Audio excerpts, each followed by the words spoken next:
Hi, everyone.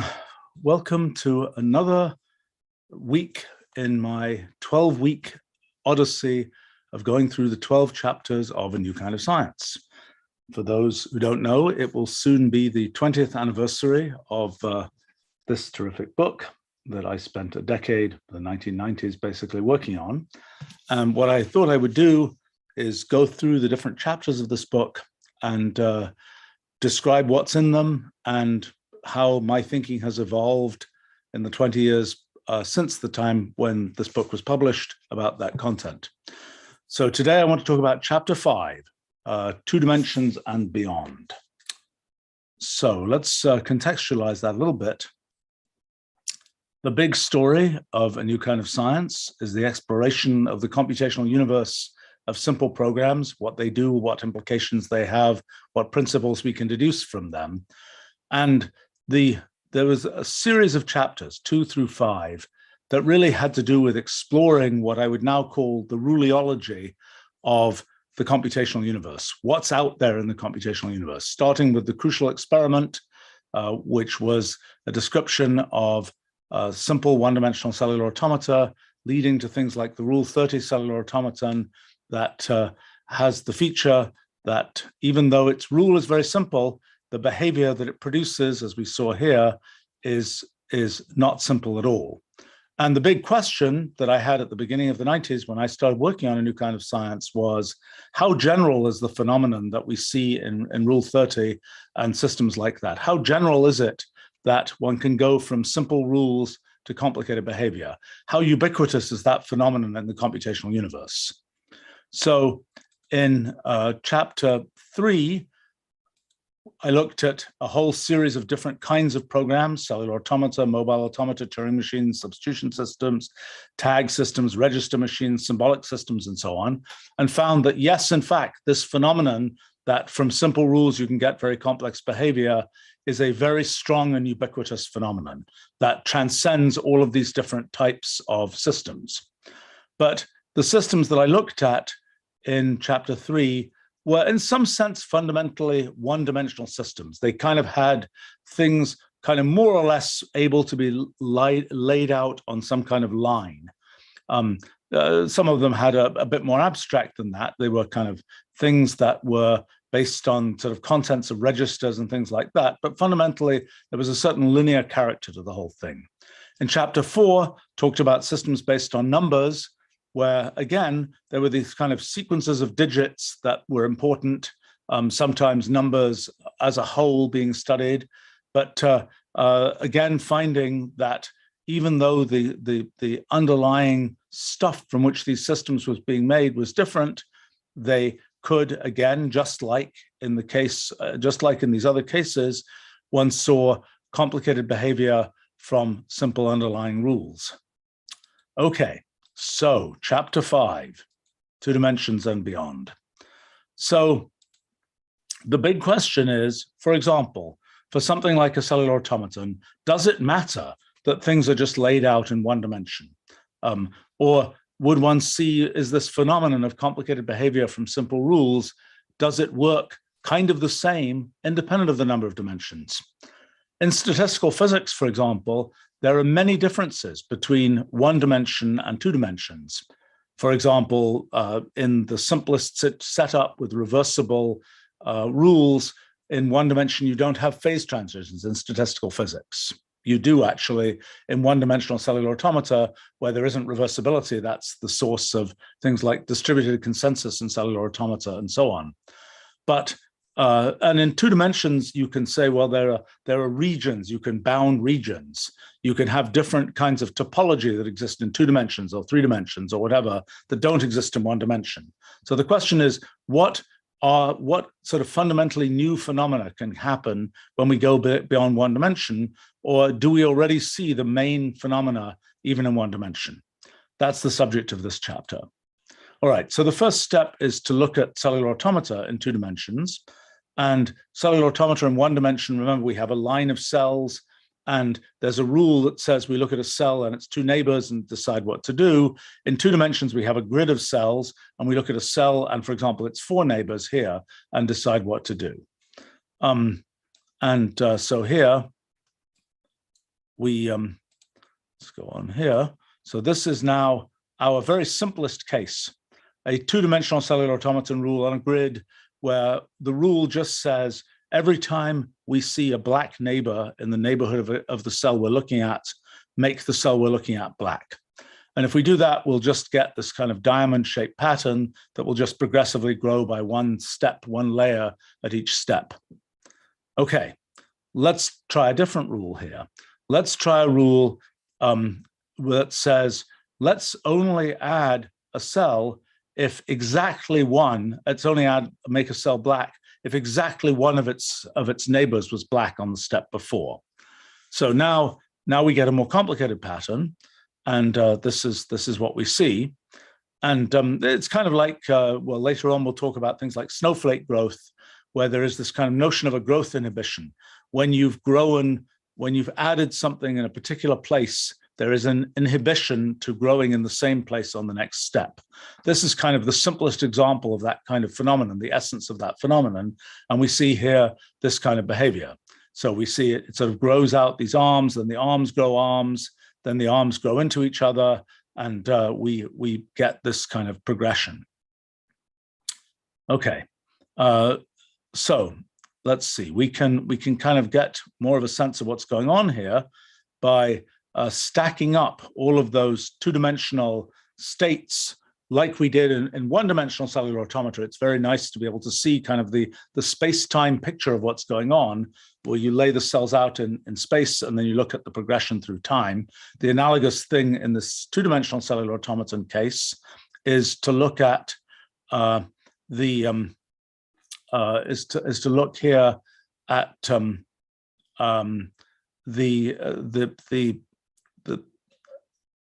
to stack this progressive two-dimensional pieces up. And what we see here is something we might not have expected from the previous picture. What we see is that the walls of this pyramid have Sierpinski gaskets on them. This thing is making nested patterns in space-time effectively. And those get portrayed as these kind of progressive arms when we look at the two-dimensional slices. I've always found it much more valuable to look at kind of space-time structures. And I think later on here, we'll look in these cellular automata at kind of space-time slices through these two-dimensional systems. Okay, well, this is a kind of sample of different cellular automata with progressive codes from 450 up. And the way these codes work are these are totalistic cellular automata, where what's happening is we say the color of a new cell depends on the total of the values of the colors of the neighboring cells. I just realized one thing here that I need to handle for just 1 second. I will be right back.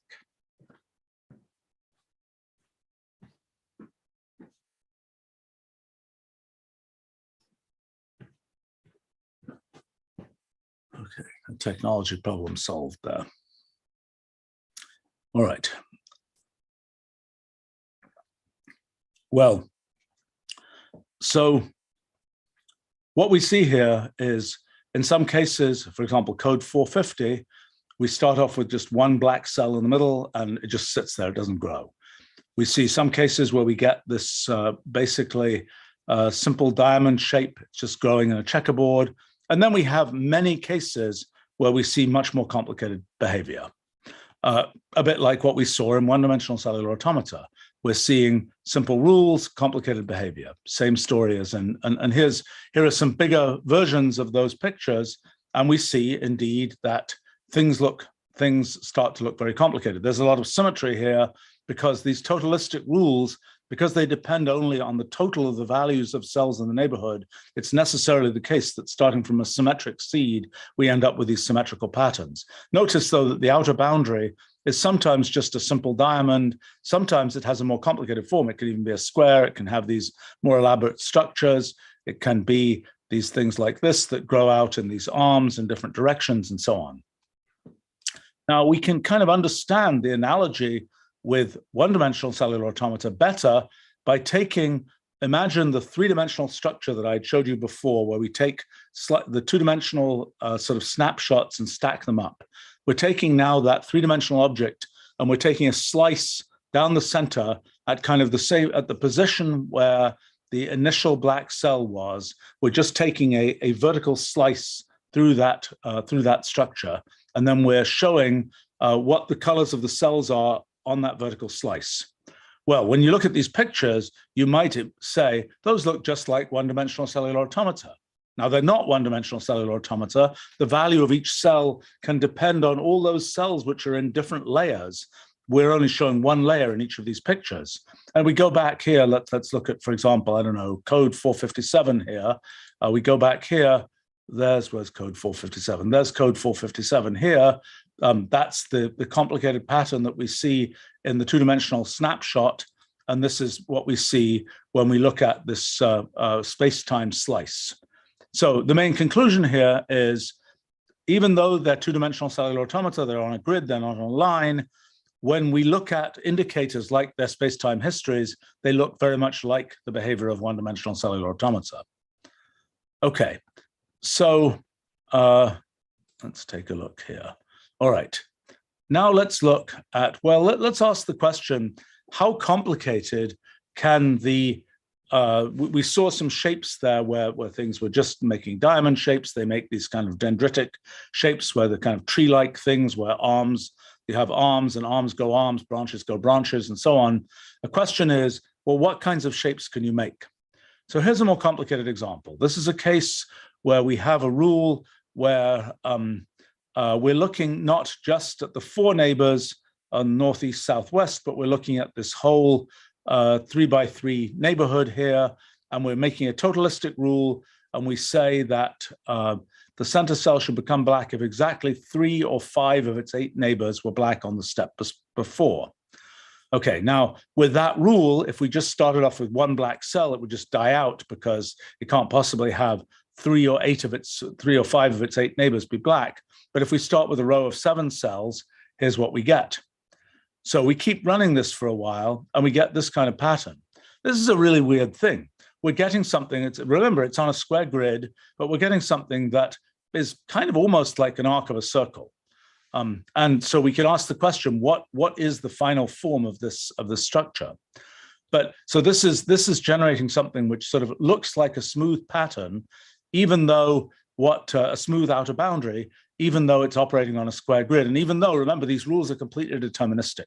If we had something like a random walk on a square grid, we know that probabilistically the random walk will be circularly symmetric. But this is not probabilistic. This is a completely deterministic system. Yet it shows this kind of smooth behavior even on a grid. Okay, let's keep going. This is another case. This is another cellular automaton that this one has. If it has 1, 2, or 4 black neighbors, then it stays the same. And if it has 5 or more, then it becomes white on the next step. This is the pattern we get here. So this thing, this kind of maze-like pattern in the middle, its outer boundary looks awfully circular. So we can ask the question, what does that really do? Okay, let me and that we're going to ask, does that really become circular? By the way, after t steps, it's grown at about 0.37 t. The radius is about 0.37 t. So it's growing at about 0.37 times the kind of maximum speed, the speed of light in the cellular automaton. Okay, well, let's ask the question, what can we say about these systems? So I am always good to look at the notes in the back of the book. There's kind of, they're kind of almost my favorite part of the NKS book. There's just a huge amount of material in there. I probably should have written notes to the notes and notes to the notes to the notes, but I didn't.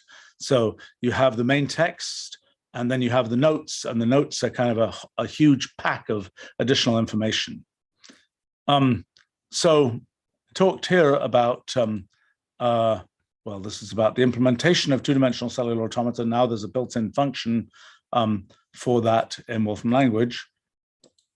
Let's see. I can talk a little bit about, let's see, I think this is just talking about, right, this is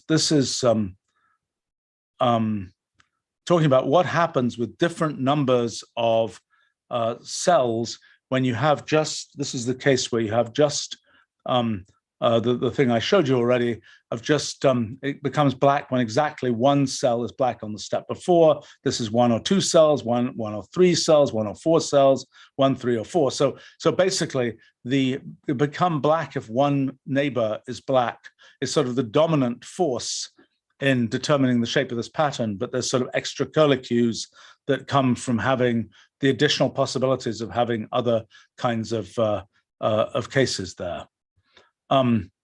This is, okay, this is the case, which one is this? This is code 942, and that would be on this page here. Oh yes, that's just showing what happens for, that's just showing what the vertical slices look like. Remember, we had that pyramid shape where we could see on the slant edges of the pyramid, we could see Sierpinski gaskets. This is just slicing down the center and asking what you would get there. Okay. The history of two-dimensional cellular automata. Well, actually, cellular automata were originally kind of born two-dimensionally, so to speak. They were, I talk here about a bit more detail about that history. I talk about it in much more detail on previous, in other notes. But the specifics of these different neighborhoods, like John von Neumann was keen on the 4-cell neighborhood, Ed Moore was keen on the 9-cell neighborhood, and so on, or 8-cell neighborhood, depending on how you count it. Hexagonal neighborhood considered by Marcel Golay in connection with image processing kinds of things. Lots of things done with two-dimensional, with hardware implementations of two-dimensional cellular automata. But we can talk more about the history of cellular automata another time. One person who was quite involved in it was Stan Ulam, who originally had worked on infinite matrices.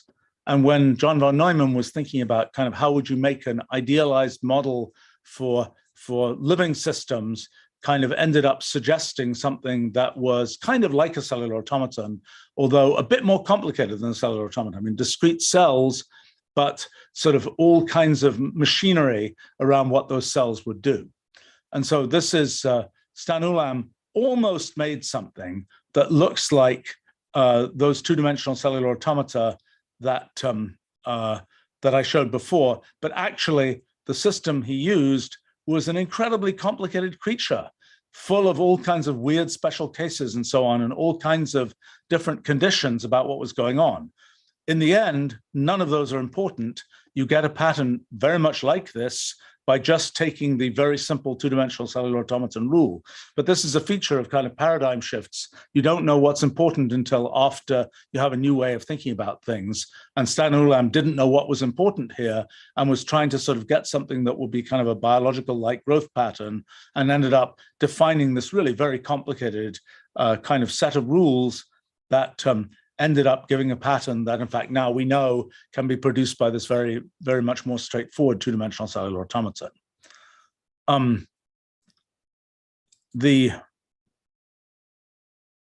Okay, let's see. It's not here. Yes, I mentioned here cellular automaton art. 2D cellular automata can be used to make a wide range of designs for rugs, wallpaper, and similar objects. You can find in the Wolfram Demonstrations project, for example, a nice cellular automaton rug maker that I actually deployed in practice to get sort of some stitching patterns for rugs produced. And one of the things that's nice about using a two-dimensional cellular automaton to grow your rug is that if you want a rug that's in a weird shape, because your room might be a weird shape, or you might have cutouts for furniture and so on, you can just evolve the two-dimensional cellular automaton in the shape with those boundary conditions, and it'll make a pattern that makes sense because it will, you know, evolve around those various corners and so on. Okay. Let's see. I guess this is in a different section. Well, I'll jump to this anyway. This is about that code 746 that is about that maze-like pattern. And the big question is is it in fact a circle? And the answer is not quite. It's about 4% away from being a perfect circle. Isn't that weird? If it was a random walk, as I mentioned, then probabilistically you get this perfectly circular diffusion pattern. Another example, which I talk about elsewhere in the book, is these aggregation models like the Eden model, where you're just randomly adding a cell on a square grid, for example. And they have the feature very much like code 746, that they produce things that are almost exactly circular, but not quite. Same thing with diffusion limited aggregation. But this is a deterministic example of that, of something where you get something that's very close to circular, but not exactly circular. It'd be interesting to understand in a more principled way why there's this deviation from circularity. In these random cases, there's sort of a somewhat of an understanding in terms of renormalization group methods and anomalous dimensions and so on. But there isn't any such similar understanding of things like code 746, but that would be a very nice thing to have. Now, okay, let's see. I talk about, okay, this 2D cellular automata and the question of sort of how you, in a principled way, think about the shapes that you can get, and these are like wolf shapes and crystals and so on, and it's kind of a way to understand, given the lattice on which the cellular automaton is operating, that's a characterization of the kind of shape you can get. Now, I talk here about other geometries for cellular automata. Actually, let me go back to the main text here, because I want to show you something else here. Go back here. Okay, so we've looked at this case where we get this roughly circular pattern, almost exactly circular pattern from a two-dimensional cellular automaton. This is a more bizarre case where we get a whole range of different shapes depending on the initial condition. The kinds of shapes we get, if we run this a while longer, we'll see this is the kind of pattern we get. We start from this line of cells here, and we get this kind of very elaborate, sort of random-looking shape that grows kind of almost a random outer boundary as a function of time. I think I had another picture here. Yes, there we go. This is what happens as we go progressive steps. We'll see these kind of these sort of tracks that start up and they keep going for a while, and then they start getting random stuff that overlays them and so on. And it's a very elaborate story of what happens here. I wonder if I have one additional picture here. No, I don't. But so this is sort of an interesting story of even in one dimension, we don't get to talk about sort of the overall shape of the pattern that's produced. Here we do. And what we're discovering is just a sort of a general principle of these kinds of simple computational systems is they can do more complicated things you can possibly imagine. They don't just, for example, make simple diamond shapes or simple square shapes or whatever. They can make arbitrarily elaborate boundaries of shapes. We don't have a good characterization of what's happening here. It's a case where even the sort of the outer shape is somehow computationally irreducible to figure out, and questions like what will happen in the end are extremely hard to answer. We can see kind of the Venetian pattern that's starting up inside the system here. We can see these kind of little streaks here. And of course, the question when we look at things like this is, when we look at systems in nature, if we were to see something that looked that complicated, we would probably, our immediate response would be, oh, there must be complicated rules that made that. Not, oh, there are very simple rules, we just run them for a while, and then we get this very elaborate pattern. But that's what we're discovering is actually possible from what we're seeing here. All right, so that was two-dimensional cellular automata. Well, the obvious question then is, what about three-dimensional cellular automata? Here's kind of the trivial case where you have a cell and a three-dimensional voxel type cell, and you are saying that you add a black cell every time there's a neighbor, any of the neighbors is filled in, and then you get this octahedral shape. Okay, analogy with the just add something whenever there's exactly one neighboring cell that's filled in. You get this kind of dendritic, three-dimensional dendritic structure. But you get all kinds of other things. So here's one with neighbors, sort of a cube of neighbors, and you get this kind of structure here. Reminds me of, I don't know, depending on your sort of Rorschach version, it's either a Rubik's cube or it's a connection machine computer that it's sort of one's reminded of by this cube of cubes. Okay, here's a case though where we get something like that. That random boundary, we're getting a roughly spherical shape. Again, I don't think it's really been studied just how spherical some of these things end up being.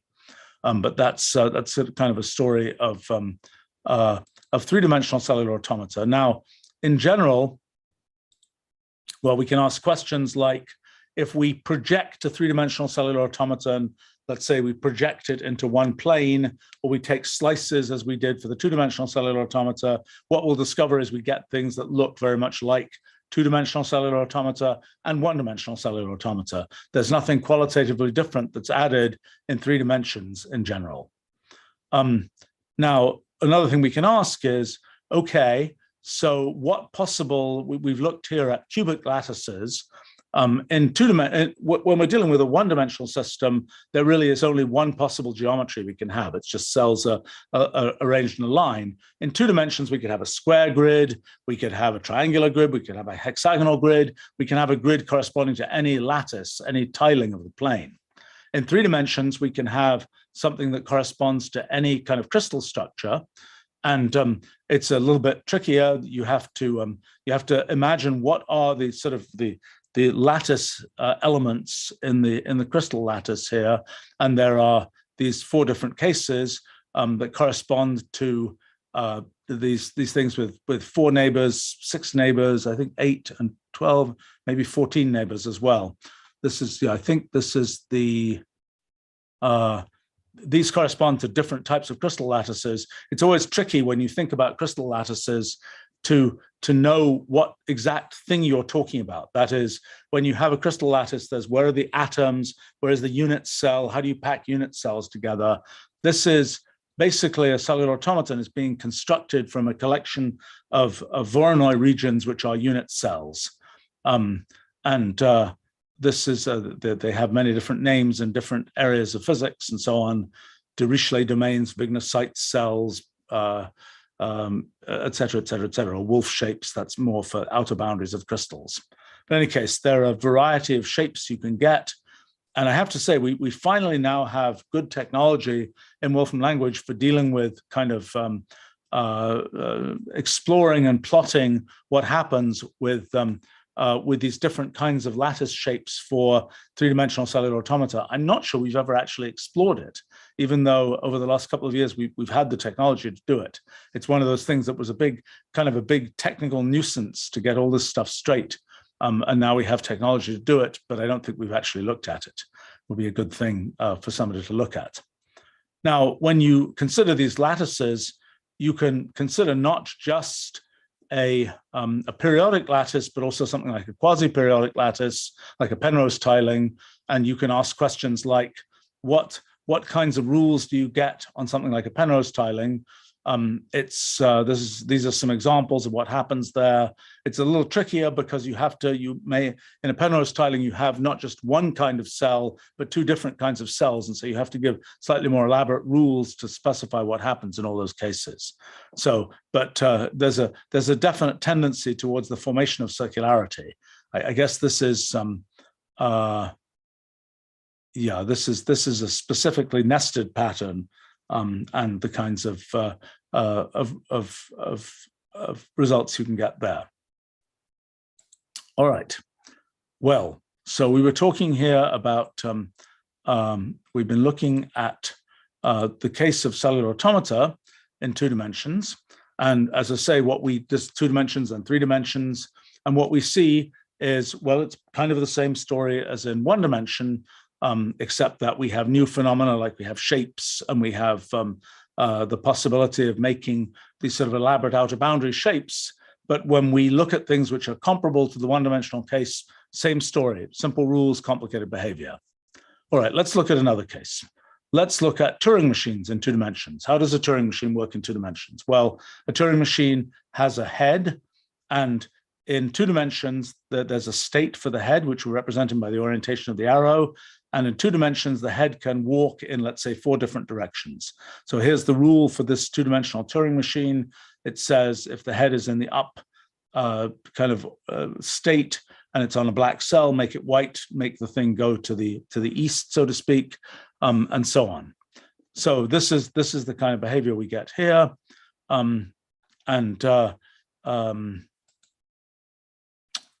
Then we can say, well, in 2-dimensional Turing machines, these are the simplest 2-dimensional Turing machines with just 2 states for the head, and is that right?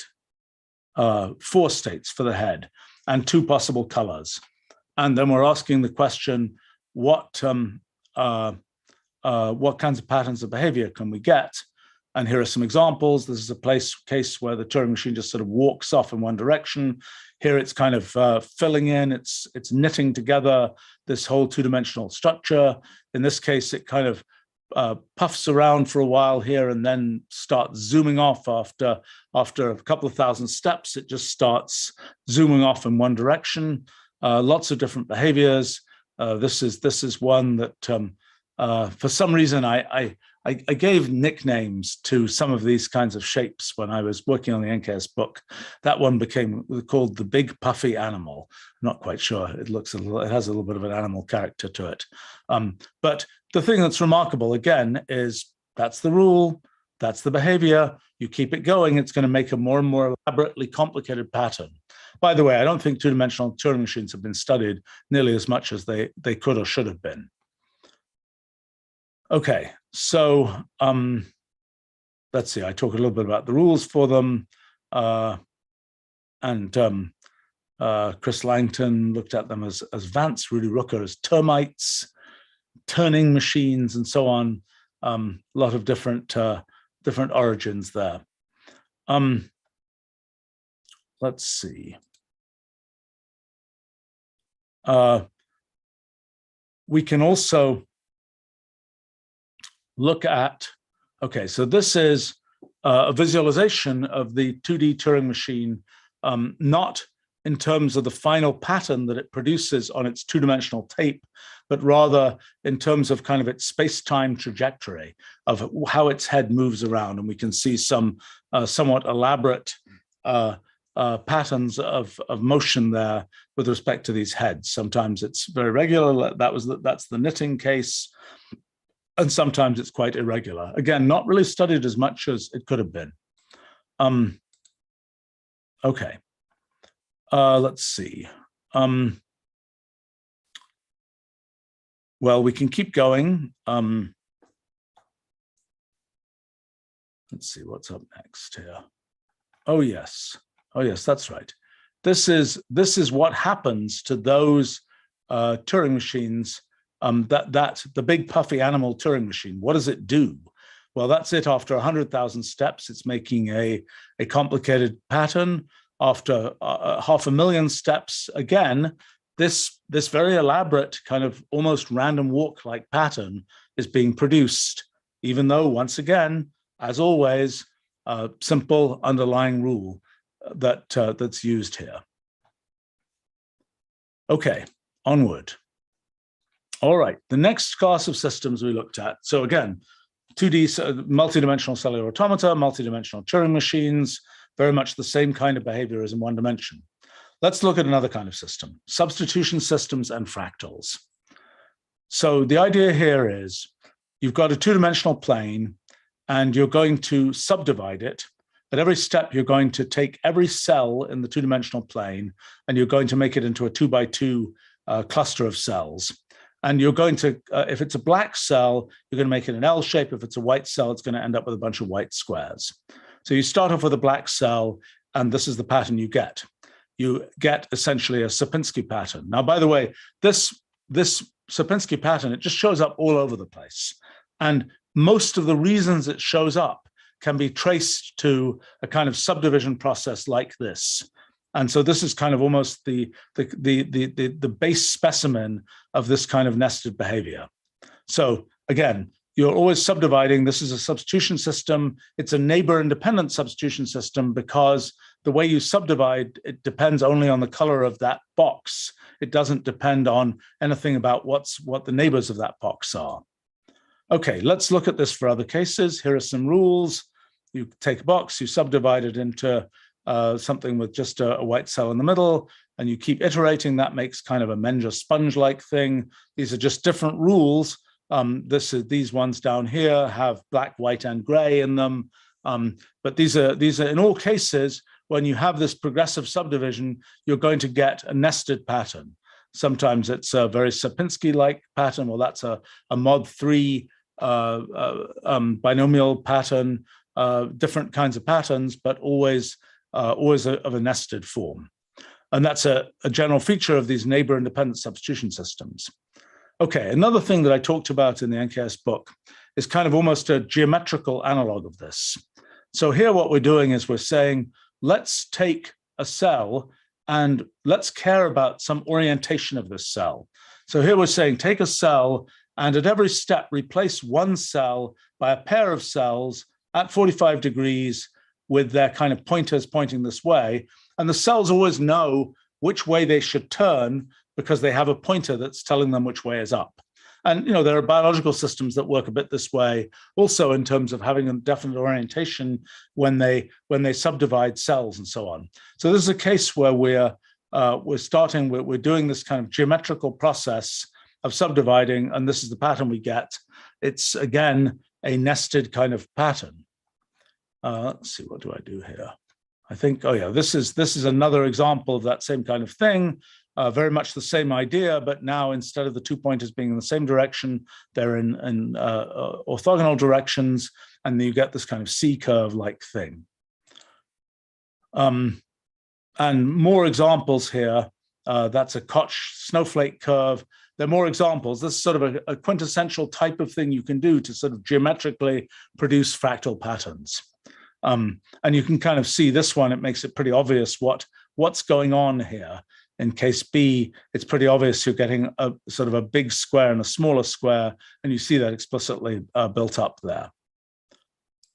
This is something different. Let's go back again. Okay, so the notes talk quite a bit about these kinds of systems. Okay, we talk about the Sierpinski pattern, and there are just, as I mentioned, there are many, many different ways to get it, whether it's from bit-ands or binomials, or coefficients in polynomials, or just straight folding of things and so on. There's just a remarkable number of different, seemingly, it's sort of an interesting case. These are seemingly different programs that all do the same thing.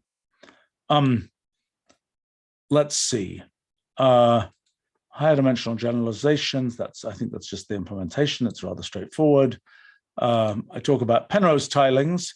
This is a case where, again, it's like a substitution system in the sense that it is a progressive subdivision, but it has a more complicated geometry than the ones we've seen before. And then the Penrose tiling, we're essentially replacing this. We have these two different colors, and at each step we're making this nested pattern, which indeed does have a nested form, and we're doing that by progressively subdividing this thing into this thing, and then we keep subdividing every time we have a dark gray triangle, we subdivide it the same way, and we have a rule for subdividing the light gray triangle as well. Now, the feature of Penrose tilings that we'll come to later that's important is, well, actually with these tiles, you, given those shapes of tiles, this is a pattern that you can use to tile the whole plane, but there's no periodic way to tile the plane. That's kind of the big kind of the sort of the big story of the Penrose tiling case. But in this case, what we're looking at is the nested pattern, a particular tiling of the two-dimensional plane, the nested pattern that you get by doing these subdivisions. And there are properties related to the golden ratio that determine this. Okay, there's a bunch of mathematics about the fact that those sort of change size and turn things correspond to affine transformations. There's a discussion about how you can measure fractal dimension for these things, by essentially box counting. It's kind of obvious that that can be done when you start off with boxes. Here I'm talking about the Mandelbrot set, which is a somewhat more elaborate example of, something that you get. I talk about this more actually in connection, strangely, with the shapes of biological leaves later on in the book in chapter 8. But here I'm talking about kind of the way that you get things very much like those geometrical substitution systems, but you get it by doing essentially a complex number iteration. Z goes to square root of z minus c minus square root of z minus c. This is, depending on what the value of c is, you'll get a different shaped pattern for what the successive values of z do in that iteration. You'll get successive versions of these different Julia sets that are essentially the same as those geometrical substitution system pictures. The Mandelbrot set is asking questions about what happens, for example, does the Julia set stay connected, things like that. We'll talk about this more later on in the book. I have a simpler version of the Mandelbrot set that's just based on the growth of trees rather than on this more elaborate kind of quadratic iteration in the complex plane. Here, let's see, that's a different thing. We'll talk about that later again. Big connection with digit sequences.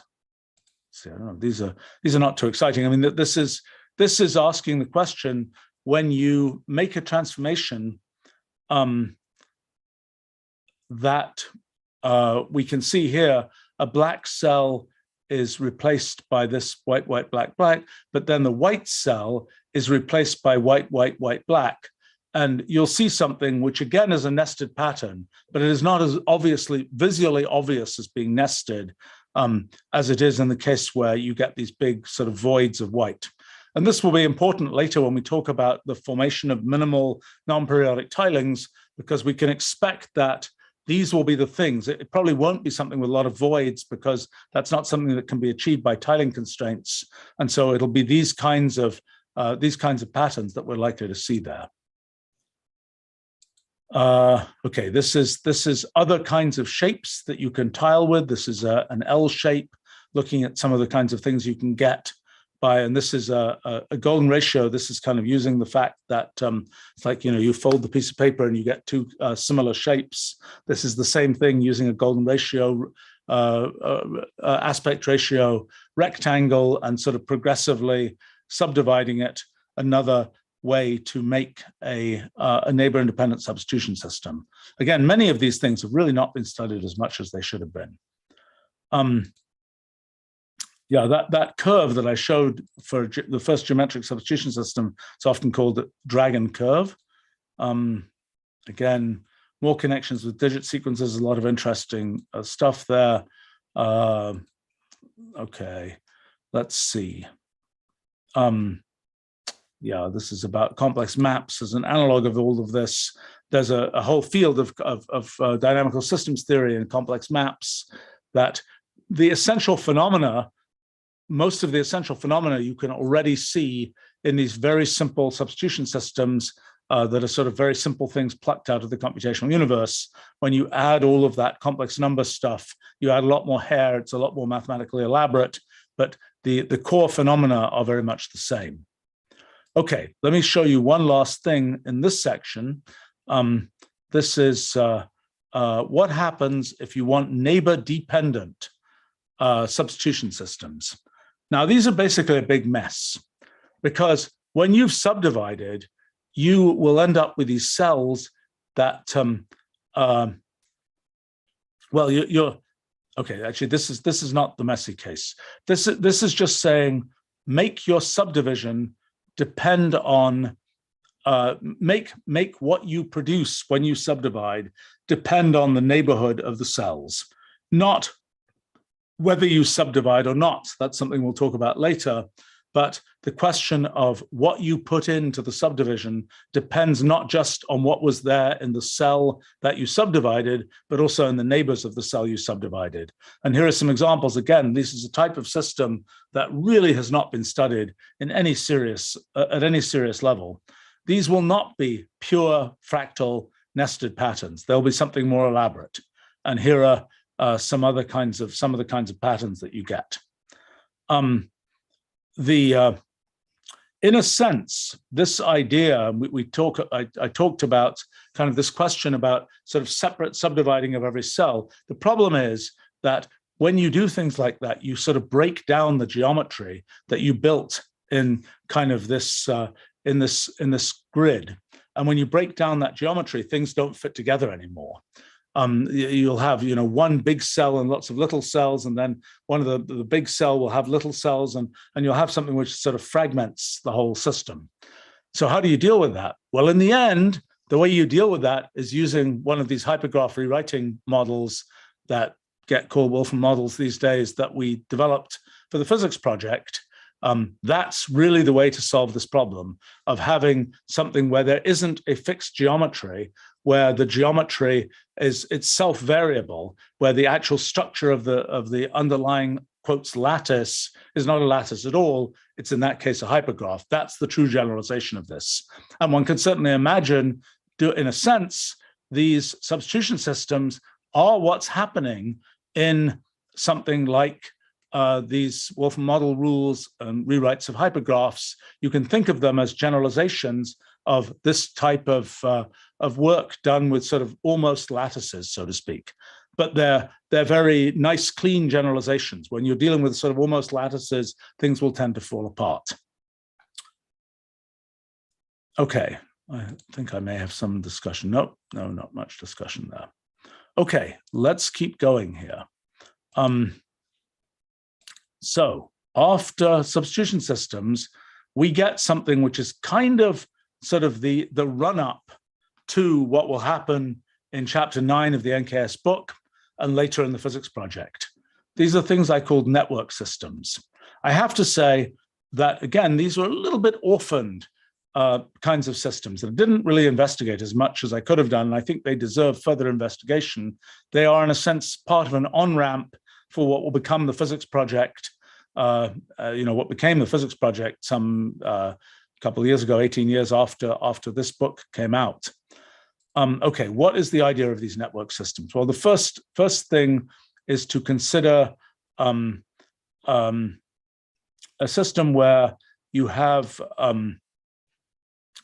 graphs, where you have nodes, and you have a certain number of nodes, and every node has exactly 2 connections coming out of each node. So you can think of it as sort of the up connection and the down connection. You're not saying how many connections come into each node, but you are saying how many come out of each node. And this is then the complete set of possible graph configurations with that constraint. Okay, so a point that I then make is, well, given that you're just dealing with graphs, and this is a point that obviously will show up again in the physics project, given that you're just dealing with graphs, you can knit those graphs together to make something that behaves like it's a one-dimensional thing or a two-dimensional thing or a three-dimensional thing or whatever. That's a feature of dealing with graphs, is that dimension is now, we ask the question, does it matter that we're in 2 dimensions? Well, with graphs, we can have sort of a dynamic dimension. Okay, let's take a look at how these systems work. I talked here about sort of infinite dimensional things, tree-like structures. Obviously, one can lay out this very same graph in lots of different ways. I point out that A and C are identical here. They're just binary trees, different layouts. They're now just options to our tree layout system, I think. I think our new trees functionality can lay out trees like that. If it can't, it should be able to. Okay, and here's an example of a Sierpinski pattern made by, again, a graph constructed from the same sort of construction kit of every node has 2 connections coming out of it. It's just demonstrating that one can do that. Okay, so let's see. What is this? Oh, this is just showing that given this idea of an up connection and a down connection, this is how you can draw any one of those patterns, whether it's a two-dimensional grid, whether it's a Sierpinski pattern, whatever, you can lay them out in one dimension, just showing the up and down connections coming out of each node here. So it's just a way of relaying out those graphs. Okay, so now let's put in some dynamics. Let's say that what happens is that at every step, we take the up, down patterns, and we have a rewrite that says we'll take the pattern of ups and downs, and depending on the neighborhood of upping and downing, so to speak, around a given node, we will rewrite the graph based on that, that local neighborhood. And so what we're seeing here down the page, we're seeing these kind of rails that show how the nodes correspond to each other going down the page. And here we're seeing different rewritings of those connections. So these are kind of progressive rewriting of connections based on a simple rule. So this is, in a sense, very minimal kind of graph rewriting. Again, not studied as much as it should have been, because there's a nice case where the graph's overall structure doesn't change. So you can kind of track with these rails what's happening in progressive steps.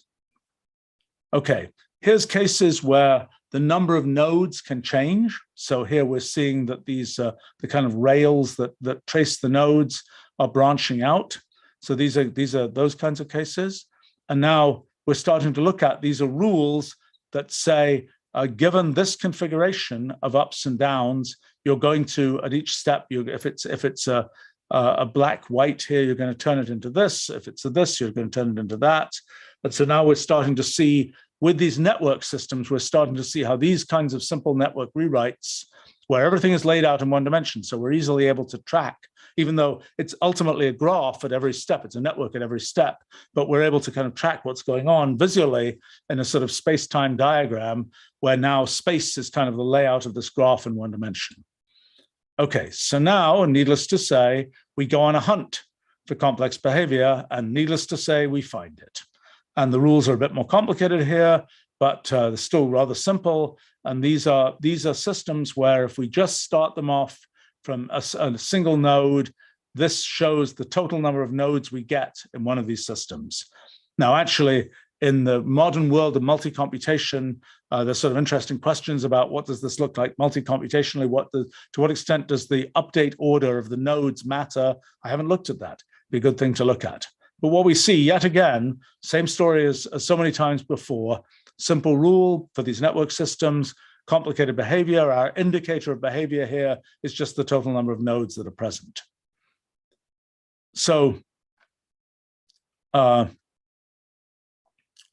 and by the way, that pattern there, we've seen many times before. It's basically the digit count function, somewhat transformed.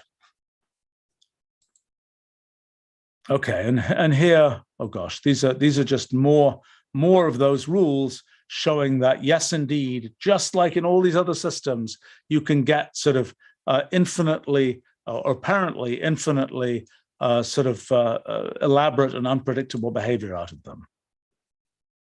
Okay, well, so let me just go back here, and I looked at different kinds of network systems. This is one that we just have never looked at again. This is kind of a Turing machine living on one of these network systems, where there's just one active cell that's growing at each step. Be a really good thing to look at, just hasn't been done. And that's a case where it wobbled around for a long time and then eventually halted effectively. So there's a bunch of discussion here about things like cellular automata on networks. I talked about those elsewhere in the book, about Boolean networks. That's a slightly different story. But network systems, I think, are an understudied area. All right, let's go to the next section. The next section is kind of a big story. The next section is multiway systems. In the NKS book, here they were in chapter 5, section 6. But now they have their whole scientific paradigm associated with them. The whole multi-computational paradigm, it's all grown on top of multi-way systems.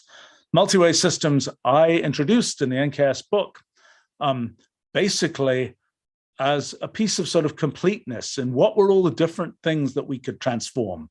We had been thinking about, oh, well, the structure of the underlying space could be something that was dynamic and had this consisted of networks and so on, but still we're imagining that time is something that just progresses one step after the other. Well, I thought, can we generalize that idea as well? Can we have something where there are multiple threads of time operating? Well, then that is what led to multi-way systems. But now this idea of multiple threads of time operating, we think that's how quantum mechanics works. We think that's how the whole universe basically works. We think that's how metamathematics works. We think that's kind of a paradigm that can be used across many different areas of science and is really a very important thing. But kind of it all started here in chapter 5, section 6 of the NKS book. So what is a multi-way system? And I think the name multi-way, you know, sometimes one spends a really long time thinking about names for things, and the name multi-way was just the obvious name for this. And I think it was the first one I used back in probably 1993 or 1994 for these systems. Well, I think I gave actually a little bit more of that history. I went back and looked at all my archives when I was writing up a recent piece about multi-way systems. Now, okay, so let's look at the quintessential sort of type specimen of the multi-way system. This is it. It's something that says you can either, you have a cell, you can either just keep it the same, or the cell can double and end up turning into two cells.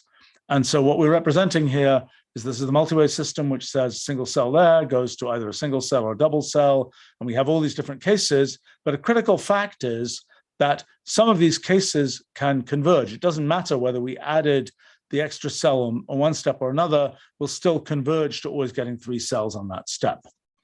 Okay, so the idea of multi-way systems here is we'll start to look at these. These are different multi-way systems. This is one that's kind of a Fibonacci multi-way system where you can go white goes to white, black goes to white. You'll have a Fibonacci number, I think, of 1, 1, 2, 3, 5, 8, and so on. Different cases here. And we'll see all sorts of different multi-way systems. So in this case, we're really looking at string rewriting systems, and we're just saying at every step, just apply these rules in all places where you can apply them. And for example, count what the total number of strings that you get at every step here is. And so these are more elaborate examples of multi-way systems. This is that rule here, and this is the behavior. And you start seeing again, just like in all these other systems, same story as ever before, you see complicated behavior from simple underlying rules. Now, I tried pretty hard when studying multi-way systems here to find visualizations that would allow one to get a sense of everything that was happening. Here's a case where I'm taking sort of all the different patterns that were produced here and stacking them all up. So in a sense, this is analogous to what we now talk about in terms of multi-space and so on in the physics project, but this was a simple version of that here.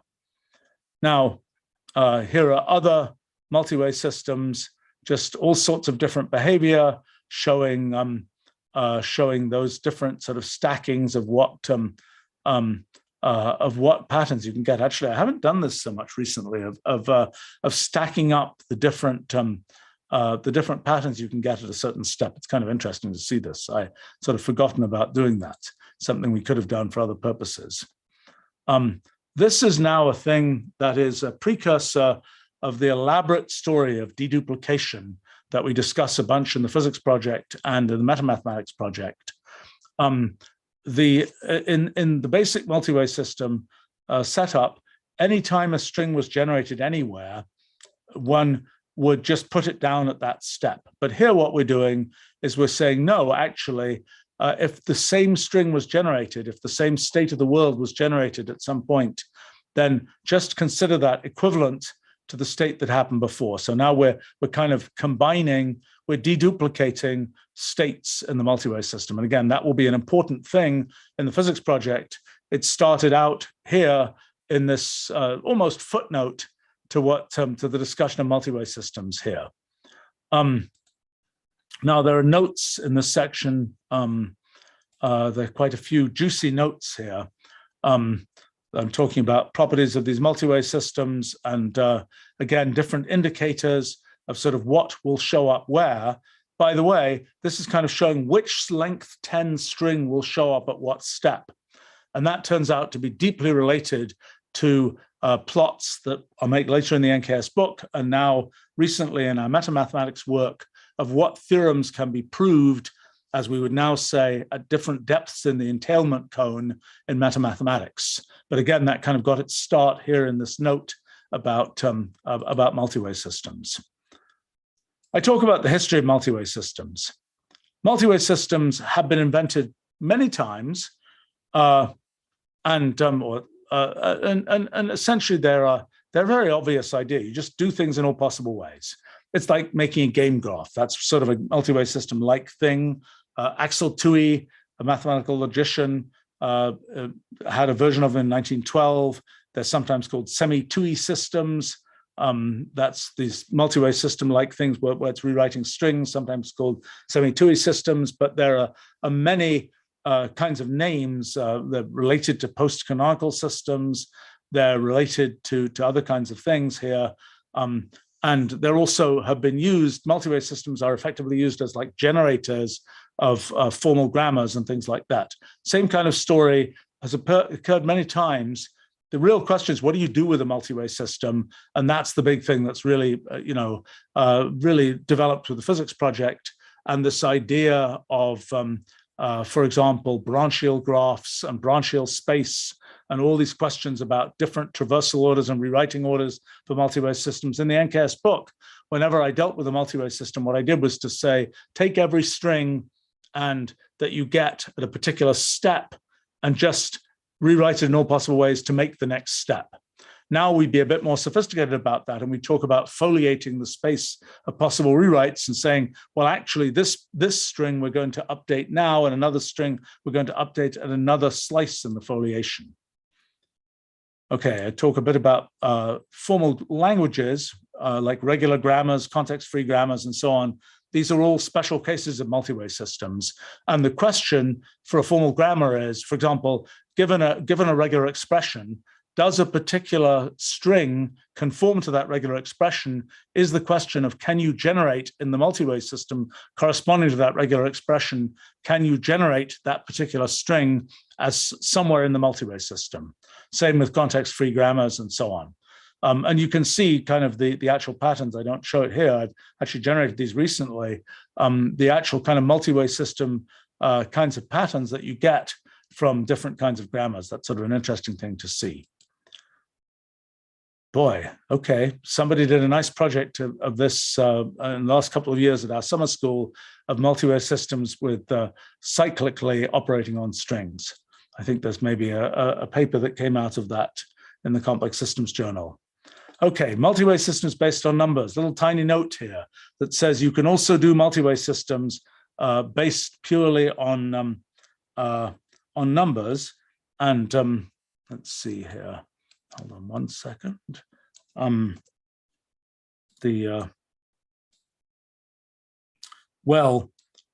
Many footnotes in the NKS book grow into big things. And in October of last year, indeed, this note, multi-way systems based on numbers, became a giant document. In fact, with many different pieces. But that idea of multi-way systems based on numbers, we're now much more motivated to study multi-way systems. The very case that was in the NKS book, we scroll down a bit, we scroll down a bit, we scroll down even further. Here we go. This is the case that is in the NKS book. I didn't show a picture of it in the NKS book. This is what it does. We're basically saying n goes to either 2n or n plus 1 at every step. And then every node here, instead of being a string, as it is in the multi-way systems in the main text of the NKS book, we just have a number. And this is then the multi-way graph that we get from that multi-way system based on numbers. And there's a lot to say about this. And there's all kinds of elaborate multi-way systems based on numbers. And this is a good sort of intuition builder, and also it quite an interesting structure in its own right. There's a lot of things to study here with multi-way systems based on numbers, but that was grown out of this tiny footnote in the NKS book. Many fertile footnotes there. Let's see. Okay, talking about multi-way systems here. This is different kinds of behavior. This is the correspondence with groups and semi-groups and multi-way systems. This is discussed in more detail. You can think of the, this is discussed in more detail actually in a section of the metamathematics tome that I'm about to post. The basic idea is you can think of the relations in a group as corresponding to transformations in a multi-way system. And it's a little bit of an elaborate thing, because what you get is you start off from a particular word in the group represented. So each letter here might correspond to a generator of the group. And so a string corresponds to a word in the group. And then the transformations defined in the group, the relations in the group, basically say what words are equivalent to the word you started from. And so that gives you this kind of whole thing, which in the official group, it's like, well, all those words are equivalent. They're just all representations of the same element in the group. And so you have kind of a dual notion of a Cayley graph, which says we'll just sort of crush down all those equivalent things, but then we'll start considering adding generators and we'll see what kind of graph we get. That's the Cayley graph of the group. This is discussed in a lot more detail in the metamathematics thing I've just been writing. And I talk a bunch about the different kinds of structures you can get in groups corresponding to essentially different multi-way systems. But this way they've been studied in group theory is kind of a it's not as machine codey as the multi-way graphs. And actually, I think we'll learn something even about group theory from studying things down at the multi-way graph level, sort of underneath the level of the kind of droplets that form to make actual group elements. Okay, well, this comments that one can make multi-dimensional multi-way systems, and it says still more general network substitution systems are discussed on page 508, and that page is part of chapter 9 about the physics project. So again, in some sense, this footnote turned into the physics project. Okay, multi-way tag systems, hardly studied at all. That's something I just made a big study of tag systems last year. And let's see, these are tag systems which are non-multi-way tag systems. So these are tag systems where they have definite behavior at each step, but you can also consider a multi-way tag system in which there are multiple different outcomes at each step. I don't think those have ever been studied. So that footnote has never kind of emerged. Talking about non-deterministic systems, non-deterministic Turing machines, again, there's that emerged again in February of last year. I wrote a big thing about multi-way Turing machines. That's essentially studying the multi-way case of a Turing machine. Here's an ordinary Turing machine.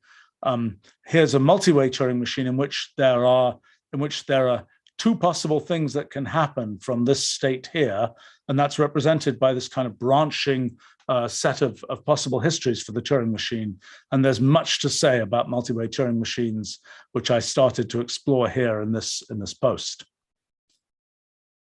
Okay, final section here about multi-way systems is multi-way game systems. Again, I haven't posted this yet, but you'll find working material about game multi-way systems that I've been studying in the last couple of years. this is saying that a game graph can be thought of as a multi-way system where each possible move in the game corresponds to a different branch in the multi-way system. So tic-tac-toe, for example, the total multi-way system, eventually tic-tac-toe ends. Whatever happens in the game, eventually the board is filled up. And there are 5,478 nodes in the full multi-way graph that corresponds to all possible states of the tic-tac-toe game. All possible histories of tic-tac-toe correspond to the different paths through a multi-way graph. And this multi-way systems have grown this whole multi-computational paradigm, which I think is sort of a critical story of the future of science. And it's something which is sort of a building on NKS, post-NKS level. NKS is kind of the computational paradigm.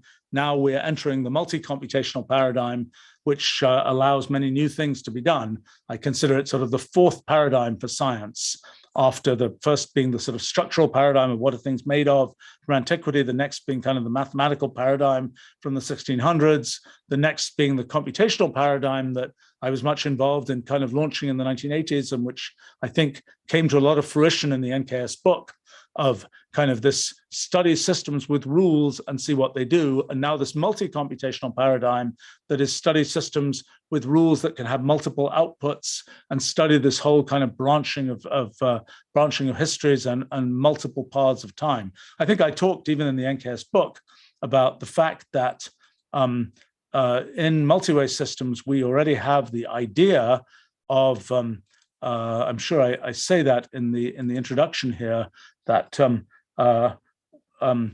we've talked about systems that do not have a definite kind of layout in space, but these systems, I say, still have a simple one-dimensional arrangement of states in time. In fact, all the systems we've considered can be thought of as having the same simple structure in time. That's the computational paradigm. But multi-way systems can have these multiple paths in time. They do not just have to have essentially one dimension of time. And that's kind of in a sense, the whole idea that underlies the sort of the physics project and the way it does quantum mechanics and so on is going beyond one dimension of time, going to this kind of multi-way notion of time. All right, there's one last section in chapter 5 of the NKS book. It's one of my favorites. It's called Systems Based on Constraints.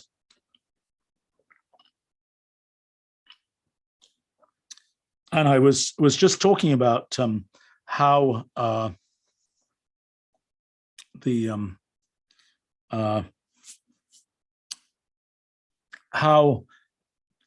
notion of time is different in a multi-way system than it is in other kinds of systems. What about a system that doesn't have a notion of time at all? What about a system that's just based on constraints? It's very much like an equation. An equation just says, x squared plus 3x equals whatever it equals. And you say, so then what's x? There could be many values of x, or there could be no values of x.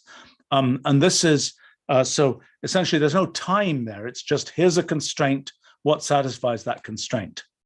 So this section 7 here talks about that kind of idea. So imagine a line of cells, each black or white, and imagine you have the constraint that every cell should have exactly one black neighbor and one white neighbor. It's just a constraint. A priori, we don't give a rule for generating what comes out. We just say there's a constraint. Now try and satisfy the constraint. That's, by the way that a lot of mathematical science has been done. Here's an equation. Whatever happens must be a solution to that equation. Whatever the Einstein equations define what space-time could be like, whatever can happen in space-time must be one of the solutions to Einstein's equations. There's no guarantee that that solution will be realized in any particular case. This just tells you a constraint on what can happen. Okay, so this is the minimal version of systems based on constraints. And so in this case, with that constraint, one black cell, one white cell, here's what you get. So now let's ask the question, well, what happens if you go to 2 dimensions, for example, here with the grid of cells? And here you're asking, given that you say that around every black cell, there are 4 white cells and 0 black cells, around every white cell, 2 white cells and 2 black cells, what kind of pattern can you get? And sometimes you can get no patterns at all. And sometimes you can get, sometimes you just get the all white pattern. Sometimes you can get many different patterns where the little These little dominoes are arranged in all possible ways, but often there is essentially a unique pattern up to rotation, for example, that you can get. And so these are cases, sometimes there are exactly 2 patterns you can get and so on. There's a whole diversity of different kinds of things that can happen from these systems based on constraints. Now remember, no notion of time. It's not like the standard systems that we study in NKS, where you're given a rule and then you can just run the rule and see what happens. Here, you're given a constraint and you're told, go and try and solve the puzzle. Can you satisfy this constraint, and what does the satisfaction of this constraint look like? These are like tiling patterns. It's saying you've got these tiles, they have certain matching conditions. Can you satisfy those matching conditions? Okay, so here are some more complicated cases. So this is now a matching condition where we say around every tile, there are 4 neighboring tiles, and of those, and there are 2 to the 5 or 32 possible configurations of what the local neighborhood around every given tile can look like. And now the constraint we're going to use is we're going to say, but we're going to allow, 8 different ones. Out of those 32 possible neighborhoods of a given cell, we're only going to allow 8 here. And so with that constraint, this is the pattern we get. Here's a more complicated constraint. With that constraint, here's the pattern we get. So the question is, with these constraints, what possible patterns could we get? With those kinds of constraints, if we look at all, so there are 2 to the 32 possible sets of constraints where we allow each subset of the possible 32 tiles. And so then we ask the question, what patterns can we get? In particular, when it is first possible, so we might have some tile set that allows a pattern. If we add another tile to that tile set, we know we're only going to get more patterns. We won't fail to have a pattern. But if you just look at the frontier of where you've just added enough tiles to first be able to get a pattern, what kinds of patterns can you get? And for example, could there be a case where the first thing you hit is something where there is a way to tile the whole plane, but it is not periodic? Okay, so it turns out that that doesn't happen for constraints of the kind we just described. And these are the complete set of possible patterns that you can get for, there are, I think, 171 of these patterns, which are all possible minimal patterns needed to tile the plane with the 2 to the 32, 4 billion possible constraints of the ones I just described. So with a constraint like that, you can't force periodicity. You might have a constraint that doesn't allow you to tile the plane at all. You might have a constraint that allows you to tile the plane in many ways. But if you are going to be able to tile the plane with any of those constraints, one of these 171 patterns will do it for you. Okay, so that's kind of interesting that it's kind of this question of, right, you can have, so that's what you get. You just say everywhere in the plane, you have to have this constraint satisfied. Now you can sort of seed things a bit more elaborately by saying, well, have it be the case that that constraint is satisfied everywhere in the plane except in one place. No, I'm sorry, this is a different case. This is that every entry from the template set, from the set of tiles, must occur at least once in the picture. So with that extra constraint, you get these more elaborate patterns. You're forced into slightly more elaborate patterns that don't have that same kind of uniformity. Okay, so the next question would be, let me give a little bit of background here. This problem of, equations versus constraints, there's a whole story of that. This is often stated in terms of partial differential equations. There are hyperbolic ones where you just give the initial conditions and then go forwards in time, or there are elliptic ones where you give the boundary conditions and then say, can you fill something in between? And this for equations, those look very similar. You have to look in detail at an equation to decide whether it's hyperbolic or elliptic. In the case of our computational systems, it's really different to look at constraint systems versus computational systems. Let's see. Okay, this is about constraints where you are looking for periodicity in cellular automata. Let's see. Okay, so I should explain, gosh, there's a lot of stuff here. I wonder whether this goes down the page or across the page. I actually don't know. I kind of think it goes across the page, which is not the most natural way for it to go. Maybe we should change that. There's a whole bunch of stuff based on, these are De Broglie graphs, which are very relevant for looking at those one-dimensional systems based on constraints, because there's kind of these graphs tell you if you've got blocks of 4 and you say, I've got 1, 0, 0, 1, what possible block can occur next? This graph shows you that.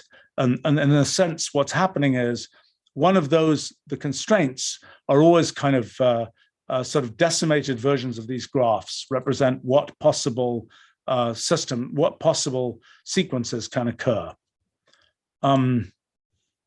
Let's see. Let me give you a little bit of history here. So this question about whether it's possible to tile the plane, I'm surprised there isn't a history section here. There must be a history section here. I know there's a history section here. Here we go. Here's the history section. Okay. So the question is, how hard is it to figure out whether a given set of tiles can tile the plane? And you might have thought, well, that should be ultimately easy, but actually it was proved that it's ultimately undecidable. And the way you think about that is, imagine you just were to start off tiling with a line somewhere and you just keep on tiling. It's kind of like filling in the steps in a non-deterministic Turing machine. And so in general, it can be undecidable whether that non-deterministic Turing machine will halt. And that gives one, that then implies that it's undecidable whether you can tile the infinite plane. Actually, it makes me wonder about, I've been interested in kind of assessing universality for multi-way Turing machines, and there might be a way of thinking about that in terms of tiling problems. But that was something that was established in the 1960s, and people had very elaborate tile sets that could emulate essentially Turing machines to be able to show this this phenomenon. Now, oh gosh, there are all kinds of things I discuss here about forcing nested patterns with particular tiles, talk about the fact that this whole question about satisfying constraints is a whole story of NP completeness. Once you have a candidate tiling, it's very easy to check that the tiling is correct, but finding the tiling is something where you may have to try many, many tilings as a non-deterministic polynomial time computation to be able to do that. Okay, these are, gosh, I didn't know I looked at this. I was just looking at this. We were just looking at tilings again recently. We were just looking at these kinds of different template shapes. And I didn't remember that there was a note in the NKS book about that. Well, there's notes in the NKS book about just an awful lot of things. Two-dimensional cellular automata, there's a relation to tilings because a two-dimensional cellular automaton, if you want to have a fixed configuration of a two-dimensional cellular automaton, it's like saying you can only have this neighborhood that will repeat itself, and that's equivalent to a tiling constraint. Okay, let's see. Polyominoes are tilings, again, a tiling shape that is, these are,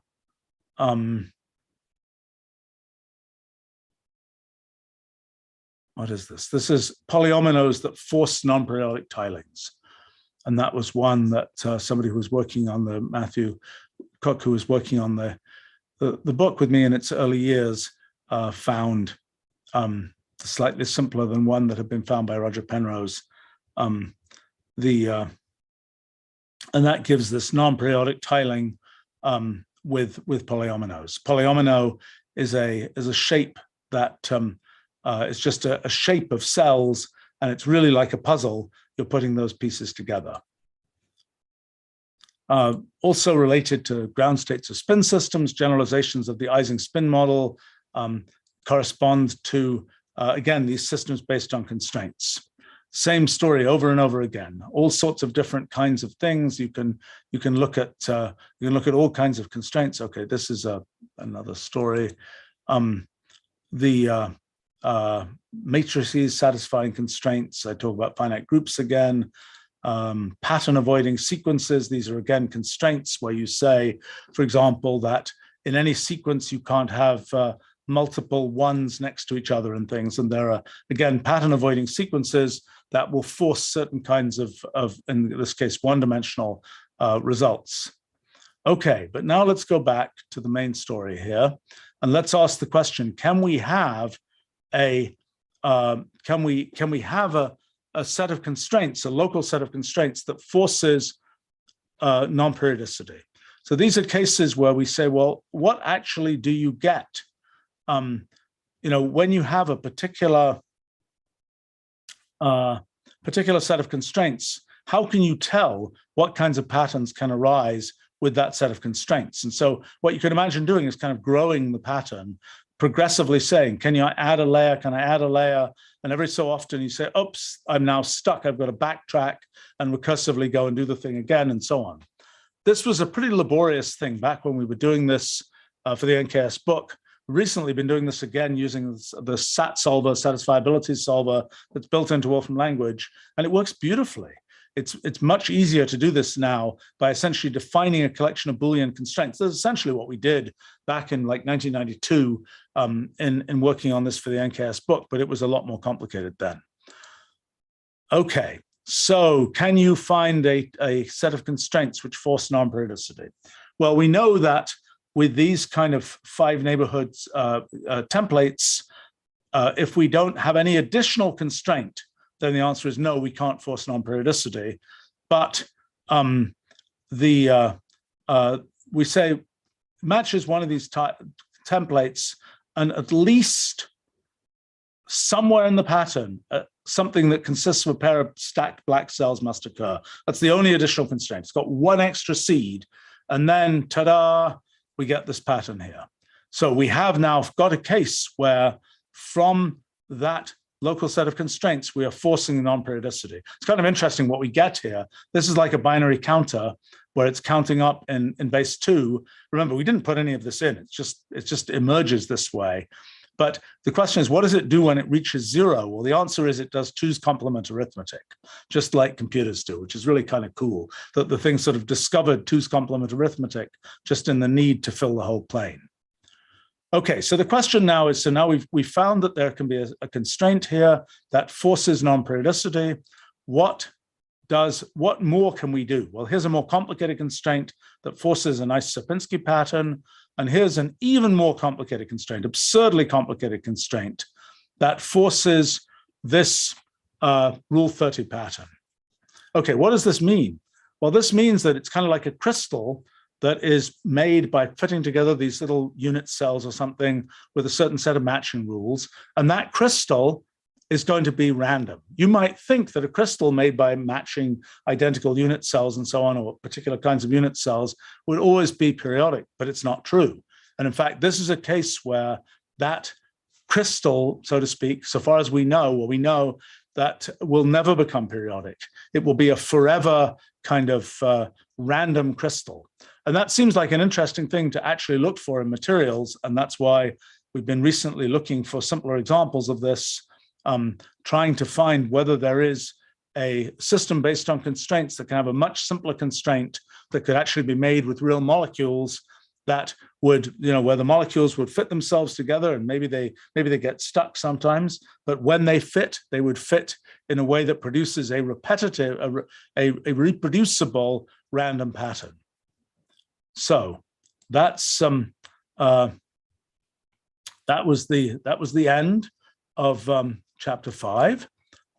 So a recap here: we're looking at what happens as we go beyond 2 dimensions. What kinds of things can we produce? Can you again get complexity from simple rules? Answer: resounding yes. And it looks very similar to what we saw in 1 dimension with cellular automata, with all these other kinds of systems. Probably the biggest thing that emerged here was this few pages of multi-way systems that was kind of the beginning of the generalization of the notion of time, the beginning of the multi-computational paradigm. This idea of looking at systems based on constraints is again something which I think is going to be very fertile going forward. But in some sense, I don't think that's the way the universe works.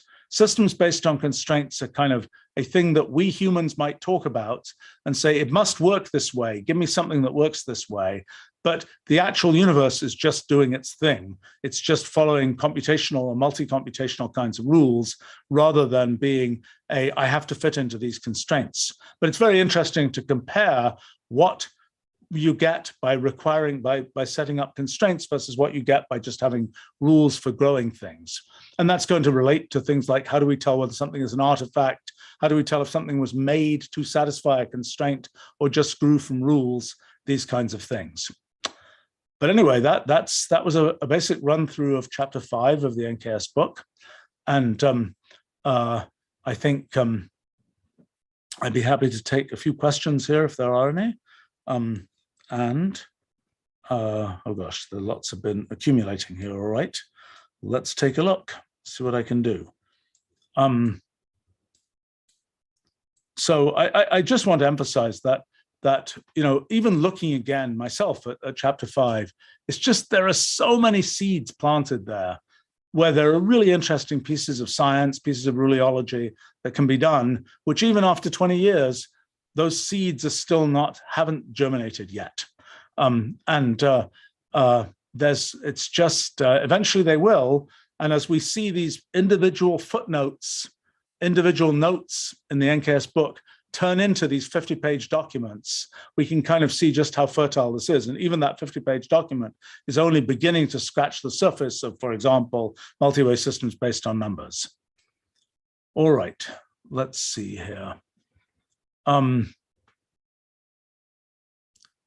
Okay, question from RBS about 4-dimensional cellular automata. We looked at them a little bit, actually. We did a live experiment at one of our summer schools on 4D cellular automata. It's an interesting question, what the sort of limit of an infinite number of dimensions looks like. In the end, it's kind of when you have an infinite number of dimensions, it's like a tree, because, you know, when you have a finite number of dimensions, you can always go on a path and you can come back to where you started from. But when you're on, as you get more and more dimensions, it's easier and easier to get lost in another dimension. And that ultimately winds up being like a tree.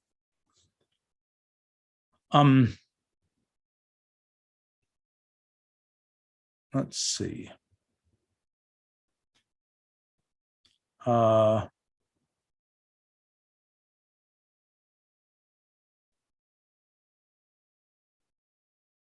Yeah.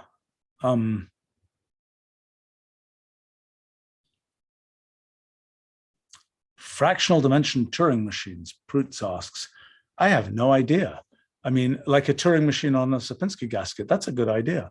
No, I don't think it's ever been studied. I mean, the main issue, Turing machines on Cayley graphs or on vertex transitive graphs, that would be the most obvious thing to study.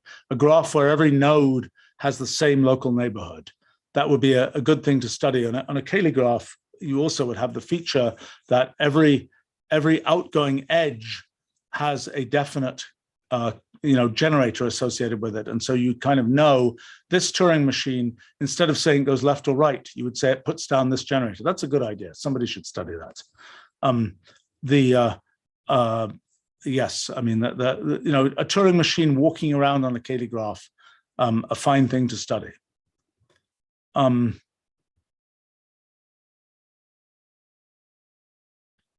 Let's see. It's a question from William about evolutionary behavior. Let's talk about that another time when we talk about biological evolution.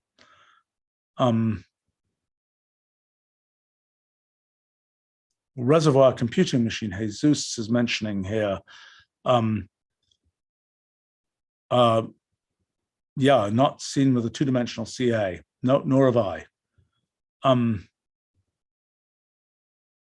there's a question from RBS.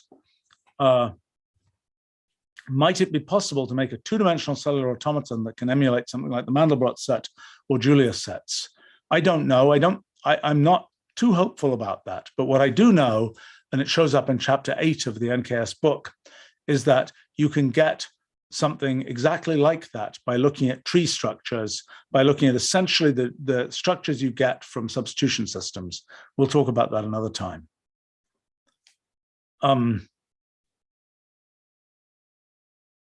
Brady is asking about quantum computers and multicomputation. That is a long, complicated story. Multicomputation is like the quantum formalism, but it kind of shows you things about the fact that it's difficult in practice to make use of practical physical quantum mechanics to do computation.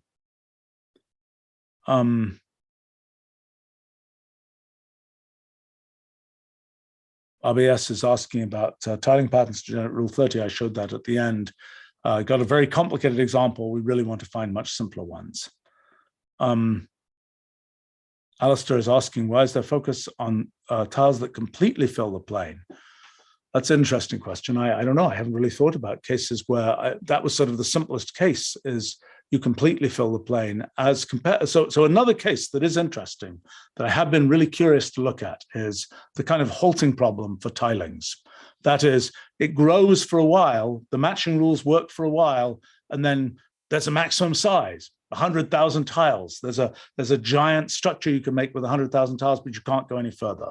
That would be a really interesting thing to find. I found some examples of things like that in aggregation systems, but I've recently been studying multi-way aggregation systems, and actually in the multi-way case, they escape what appeared to be constraints of you can only get to a certain size and then it stops. But that's a very interesting question. What's the, a tiling that goes to a certain point and then just halts? You can't go any further.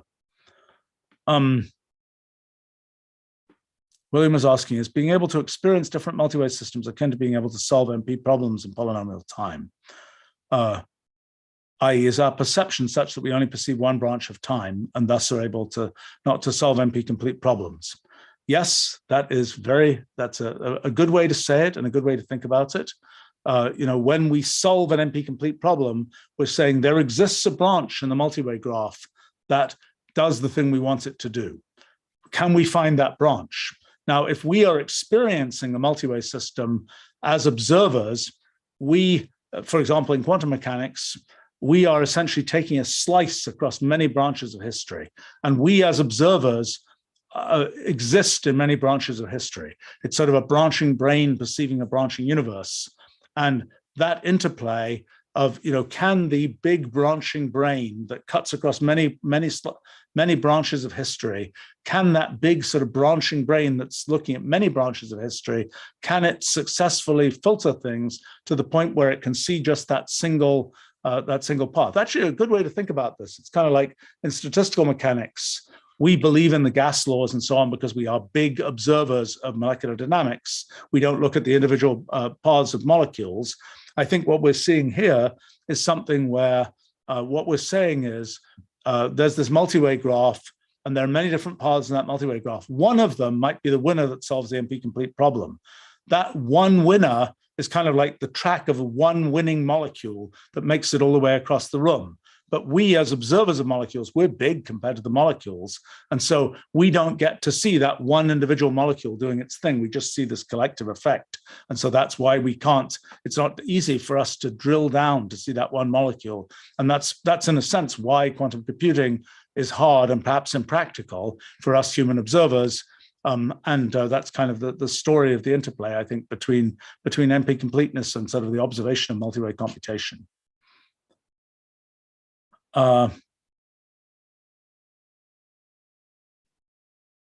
Let's see. Memes is asking, is it possible to derive rule 30 by setting up a particular set of boundary conditions? I don't know. I mean, the question is what's inside the boundary conditions. I talked there about setting up sort of matching conditions for the interior that lead to a force rule 30. I don't know. It depends sort of what's the stuff in the middle. I don't know, is the answer to that. Parmenides asks, is there a systematic organization of cellular automata that computes differential equations? No, the answer to that is no. In a sense, when we have differential equations and we do finite differencing of differential equations, well, then we're breaking things down in space, but the values are still continuous. We can imagine sort of doing another level of finite differencing where we look at where we make the values discrete as well. A number of times people have tried to make sort of a systematic way of breaking down differential equations into cellular automata. So far, I don't believe that's been a successful thing. It's an interesting thing to explore. Final question here is from Alistair. Did I explore also three-dimensional tile shapes? The answer is no, did not. It's something which now with our new SAT solver technology, we are in a position to do. It is yet another very interesting thing to do, not yet done. And it's kind of interesting to be talking about a book that was published 20 years ago, and to say two things about it that I think are significant and certainly satisfying to me in terms of all the effort that was put into the book. One is there are things where I can say, oh, I just took that footnote from the book and this last year wrote 50 pages about it. It's still very much an alive and well thing, but it's also very encouraging to be able to say, this is just the beginning. There's so much more that can be done. And 20 years out, we're still at the beginning. It's really a very long-term story. And that's the thing. All right, well, I should wrap up there. So next week, I will be talking about chapter 6, which is called Starting from Randomness. And I think next week it will be on this event will be on a different day of the week. But otherwise, coming up next would be chapter 6 of this, Starting from Randomness. So hope to see you then. All right, well, bye for now.